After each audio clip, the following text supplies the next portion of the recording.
ಹೆಸರು ಪುಷ್ಪ ಅಂತ. ನಾನು ಸರಾಕೆರ್ ಸ್ಟಾಫು. ಸೊ ಇಲ್ಲಿ ಬಂದು ಸರಾಕೆರ್ ಅಂತ ಹೇಳಿದ್ರೆ ಹೆಲ್ತ್ ಕೇರ್ ಸೆಂಟರ್. ಇದು ಬಂದು ನ್ಯಾಚುರಲ್ ಥೆರಪಿ ಅಂತ ಹೇಳ್ಬೋದು. ನ್ಯಾಚುರಲ್ ಅಂತ ಹೇಳಿದ್ರೆ ವೆಲ್ನೆಸ್ ಸೆಂಟರ್ ಅಂತ ಹೇಳಿನೇ ಇದ್ರ ಹೆಸರಾಗಿದೆ.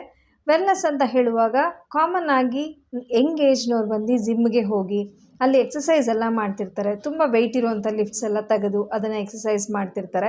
ಆದರೆ ಏಜ್ಡ್ ಪರ್ಸನ್ಸಿಗೆ ಜಿಮ್ ಅನ್ನೋ ಒಂದು ವಿಷಯ ಅವಶ್ಯಕತೆ ಇರೋದಿಲ್ಲ. ಯಾಕೆ ಅಂತ ಹೇಳಿದ್ರೆ ಅವ್ರು ಹೋಗಿ ಜಿಮ್ ಮಾಡುವಾಗ ಒಂದು ಅವ್ರಿಗೆ ಮಸಲ್ಸ್ ಕ್ಯಾಚ್ ಆಗೋದು, ತೊಂದರೆ ಆಗೋದು ಎಲ್ಲ ಆಗ್ತಿರುತ್ತೆ.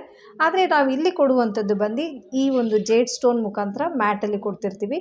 ಈ ಜೇಡ್ ಸ್ಟೋನ್ ಅಂತ ಹೇಳಬೇಕಾದ್ರೆ ಇದರಲ್ಲಿ ಬಂದು ಬೆಳಗಿನ ಜಾವದ ಎಳೆ ಬಿಸಿಲು ಇದರಲ್ಲಿ ಸಿಗುತ್ತೆ ಅಂತ ಹೇಳ್ತಾರೆ.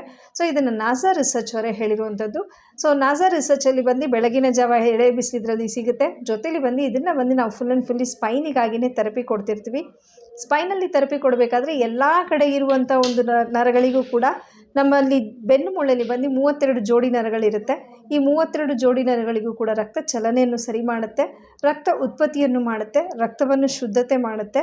ಸೊ ಈ ಒಂದು ನ್ಯಾಚುರಲ್ ಆಗಿಯೇ ಎಲ್ಲ ಮಾಡಬೇಕಾದ್ರೆ ನಮ್ಮ ಒಂದು ಆರೋಗ್ಯನ ನಾವು ಸರಿಯಾಗಿ ಯಾವಾಗಲೂ ಇಟ್ಕೊಳ್ಬಹುದು. ಇದರ ಜೊತೆಲಿ ಟಾಕ್ಸಿನ್ಸ್ ಯಾವಾಗ ನಮಗೆ ಹೊರಗಡೆ ಬರುತ್ತೋ ನಮ್ಮ ನರಗಳು ಸ್ಟ್ರಾಂಗ್ ಆಗುತ್ತೆ.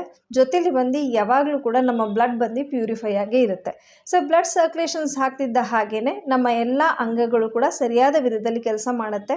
ಸೊ ಆ ಕೆಲಸ ಮಾಡುವಾಗ ನಮ್ಮಲ್ಲಿ ದೇಹದಲ್ಲಿರುವಂಥ ತೊಂದರೆಗಳೆಲ್ಲನೂ ಕೂಡ ಗುಣವಾಗುತ್ತೆ. ಈ ಒಂದು ಥೆರಪಿ ಬಂದು ಎಲ್ಲ ಏಜ್ನವರು ತೊಗೊಳ್ಬೋದು. ನ್ಯಾಚುರಲ್ ಥೆರಪಿ, ಯಾವ ಸೈಡ್ ಎಫೆಕ್ಟ್ಸು ಇರೋದಿಲ್ಲ. ಸೊ ಹುಟ್ಟಿದ 5 ದಿವಸದ ಮಗುವಿಂದನೂ ಕೂಡ ಈ ಥೆರಪಿನ ತೊಗೊಳ್ಬಹುದು. ಯಾವ ಒಂದು ಸೈಡ್ ಎಫೆಕ್ಟ್ಸು ಆಗೋದಿಲ್ಲ. ಎಲ್ಲರೂ ಬಂದು ಇಲ್ಲಿ ಥೆರಪಿನ ಟ್ರೈ ಮಾಡಿ. ಸೊ ನಿಮಗೂ ಕೂಡ ಈ ಆರೋಗ್ಯವನ್ನು ಪಡ್ಕೊಳ್ಬಹುದು. Thank you.